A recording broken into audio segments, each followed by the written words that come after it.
putting an end to his attempt to cross from Mexico into the United States in broad daylight as American Border Patrol surveillance cameras watch on. The man quickly climbs over the first fence to get back into Mexican territory before one of the rapidly deployed patrols catches him. Enrique Morones lives on the American side and has been observing this kind of activity for the past 20 years.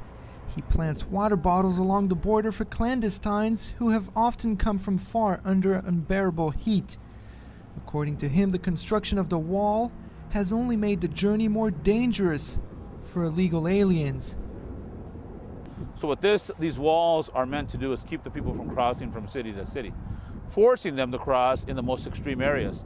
And what's really sad is that you have 2 to 3 people dying every day. It hasn't slowed anything down. And like Senator Ted Kennedy said, show me a 50-foot wall and I'll show you a 51-foot ladder. Every day, clandestines take perilous routes in order to circumvent the wall. Some of them paid their smugglers up to $3,000 to guide them along these paths.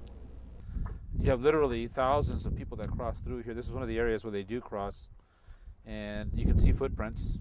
Enrique knows this path well. Illegal aliens wait for the sewers to fill with water and hide in them in order to avoid being spotted by the patrols. A few miles away, San Isidro is the biggest port of entry into the United States. It separates Tijuana on the Mexican side from San Diego on the American side. Officers here are on high alert.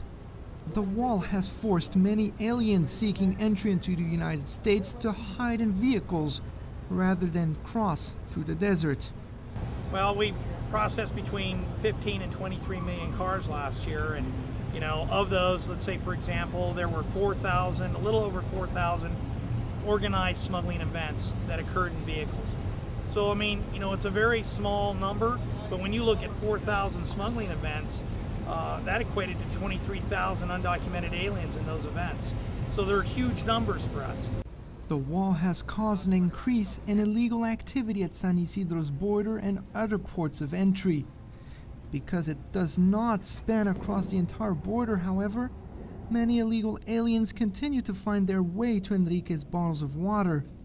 Precious random gifts for people crossing illegally into North American territory, sometimes at the expense of their own lives.